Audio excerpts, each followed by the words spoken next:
Insécurité oyo ezali kokola na Kinshasa, capitale ya République démocratique du Congo, mikoloyo ezali komona na malamu ke ba politicien misusu bazali na sima na yango. Koyoka kaka ba interview ya ba kidnapper oyo bakangamaki mikoleleki. Na lina le babo. Lokola ba lobi ba reporter pour na lobby.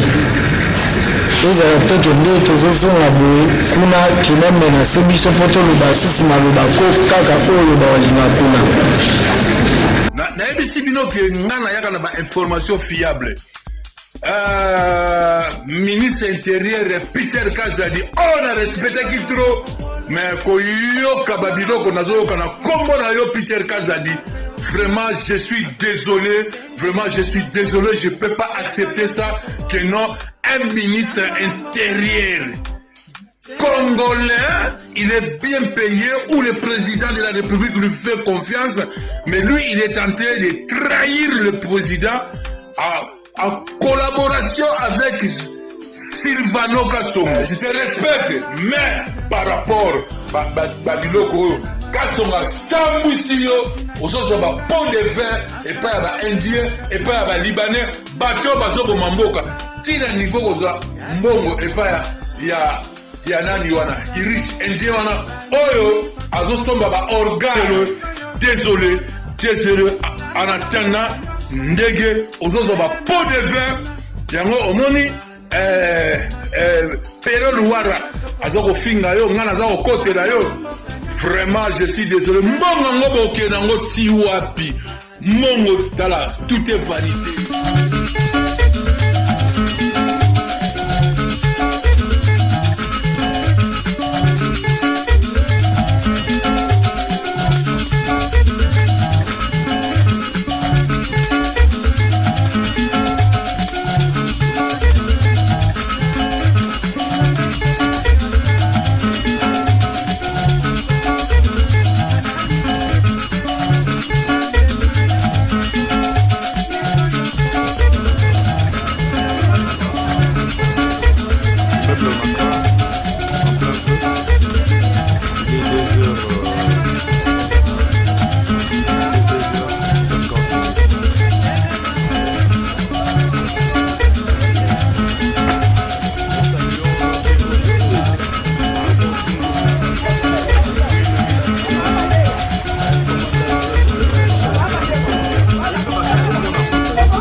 Na Kinshasa, capitale ya République démocratique du Congo, mikoloyo ezali komona na malamu ke ba politicien misusu bazali na sima na yango.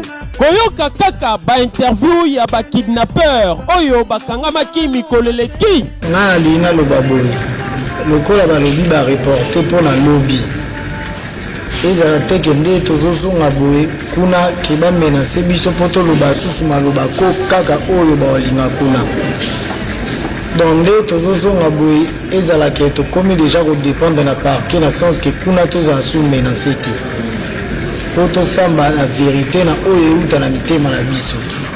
Ezali komona na on dirait que ezali na batu moko oyo bazali ko luka ko étouffer vérité et banate. Pona yango ekosenga na gouvernement congolais babatela ba criminel oyo malamu procès efungwama na lombangu ba audience ezala publique vérité et se manifester pe ba oyo nyonso bakozala cité na ba insanité oyo bazwama pe bitumbu ya makasi ekweya pona koteya ba oyo nyonso batikali ya pasi ezali ke parmi ba criminel oyo nyonso mingi na bango bakota makala balemba bakota makala me babimaka ndenge nini boyoka babimaki na prison de tala kunde kwa toa magistrat wa sambi c'est le feu ndana sambi ça le fait d'abord ça va m'appeler une mise de provision que ça va c'est 750 $750 na nyonso dossier ya ba kidnapper oyo ezali kosenga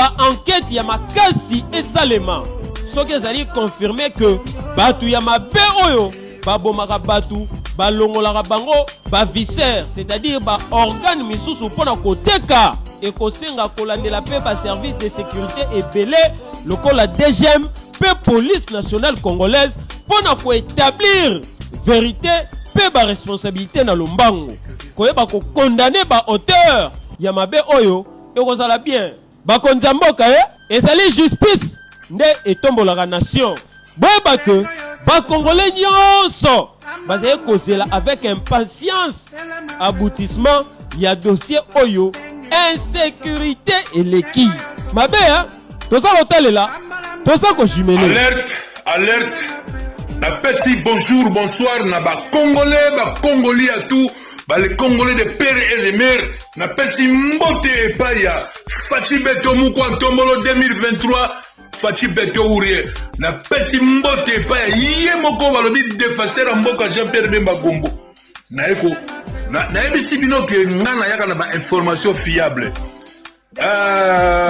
ministre intérieur Peter Kazadi on a respecté qui trop mais koyoka babiloko nazoyoka na kombo na yo Peter Kazadi. Vraiment, je suis désolé, je ne peux pas accepter ça, que non, un ministre intérieur congolais, il est bien payé, ou le président de la République lui fait confiance, mais lui, il est en train de trahir le président en collaboration avec Sylvano Kasongo. Donc, chaque mois, Sylvano Kasongo a cotisé Peter Kazadi na kati ya ba COP. Donc ba indien chaque mois ba comment servir Peter Kazadi ba mbongo ba pot de vin, ba libanais ba comment servir Peter Kazadi ba mbongo, même monsieur Arishi oyo bozomona oyo Arishi oyo toza ko accuser asombaka ba organe oyo indien oyo laboratoire na ye ezali afasi ya IPAC akomaka bopesa Peter Kazadi bambongo ezali bamakambo oyo biso tolobi ke tala Kasongo na infiltre otina ndako na yo soki na bina filme yo même na kati ya toala na kofilme yo Kasongo na kati ya biro na yo na kati ya ndako na yo Kasongo omoni yo noko zali wana Kasongo na yo epa na yo et pas la famille na yo na infiltré partout donc on dit information on dit biloba ndeko za biloba nyoso kasongo etikali kona tindela audio na pour comprendre nene opanzaka Peter Kazadi makambo na zolo bango Rosie la Queen na okosa te tambe na ngazo mona na moni likambo na okosa kutute Peter Kazadi j'ai rien inventé sur vous parce que si j'ai inventé quelque chose sur vous le bon Dieu va me maudire, mais plutôt n'allons bimisa la vérité cachée pour Mukwantombolo parce que tant on a le baganaza la bouche autorisée de Mukwantombolo, tant on le dinosaure dit comme na le baga de communicateur du chef de l'État. Donc biso toza batu oyo pona Congo na kowa, pona Congo na ndimi na champu bakata Peter Kazadi.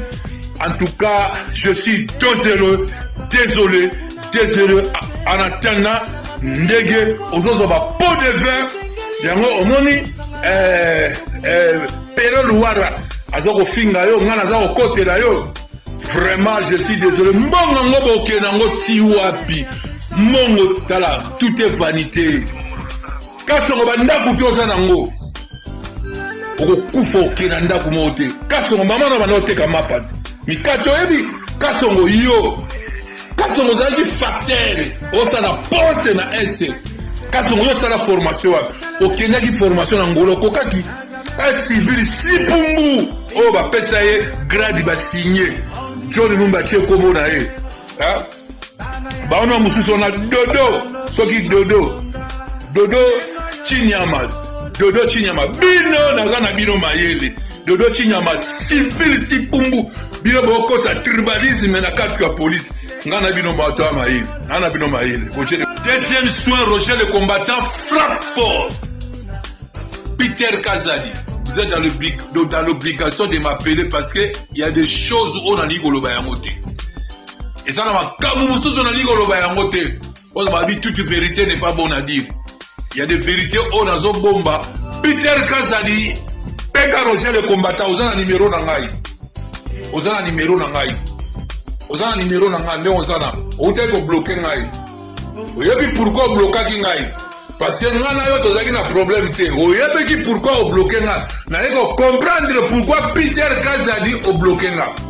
Peter Kazadi, j'avais ton numéro. Ou à 15 jours, je t'ai envoyé des choses. Au Tikala, on bloqué. Mais depuis Kaka, au moment où nous avons une nomination, nous avons une Kasonwaya Nanda Kuna au Tikala au Jeep. Le même jour, nous avons un salon. Nous avons filmé. Nous avons une vidéo communiquée. Pour comprendre que nous partout. Nazana makambo ebele Peter Kazadi. Makambo nazoloba soki otiki kasongote. Na no pesa osiko date oyo bape ba eko pesa mbongo. Na no pesa osiko date ba eko tikela enveloppe. Na yo na bandoye bisa yo. Na no bisa omoni libanais tel. De na bandoye bisa siko pour comprendre que makambo tu ozo sala na kuku facha zo ibango. Vous allez deuxième soeur, en tout cas, et ça m'a ami Peter Kazadi, sauf que vous allez trahir Fatih Beto, pour nous on te fait confiance. Au moment là je suis gentil avec toi, je ne t'incite pas, je te respecte, mais par rapport à Babiloko, quand on a Samboussio, aux autres on va pont de vin, et pas à Indien, et pas à Libanais, bateau, bateau, Mamboka. Si le niveau aux Mbongo, et pas il y a nani wana irish indien wana oyo azosomba ba organe ba concession ba place moko isolé bona oke ba concession mbele bozomona o indien wana asombi bolandela ye et puis bosala ba enquête na ndenge ya cadastre bokomona ba lupangu ba ndako o kasongwaza nango et puis indien wana boke na cadastre ba concession tu asombi wana eza ba cimetière bo déterrer toza na posa bo déterrer ba corps ya batu tout oyo ba bomi bango ba longol bango ba organe. C'est Roger le combattant Makele la Congo. Roger la Queen. Petit langai Albericano yo yebi Nitazo Ingeta. Il y a peut-être $700 wana pour libérer biso to ke koluka magistrat na tinga ndaku na ye yo magistrat ba pesa da $700 pa kaba ye ba tango biso to ya koluka yo po makila ya batu nyonso kaba asopi eza na maboko kaba ndambo eza na maboko na yo bino bosawana na Congo bino bozobebisa pouvoir afati magistrat wana qui plaît qui neige to boya koluka tinga ndaku na yo omoninga na chantier na chantier na zo nyokama mais bino ozo ba $700 ba criminel pour bimisa ba bomaka ba innocent yo magistrat place ozali na mwasi na bana no boko sibir kaba to kolandela yo ata ba condamné à mort sur la station magistrat sambisaka dossier na yo pour libérer yo ye ba ngo déjà tozo ya nazo ketika déjà makambo nyonso magistrat ndako magistrat da tozo ba daso ba sambisaka wa pour la place basambisaka yo mais tozozela na monoko kaba mo atanga so magistrat ni na pesaka $700 papa Félix pardon papa pardon soto kolanda ngai na senyo vraiment po bazwa mwana mobali wana kaba alakisa biso nani apesaka $700 po balibere magistrat nini na suki wana zela bazokende mpe kolia biloko na yo te ozopeye bambuteyage ya pamba na mboka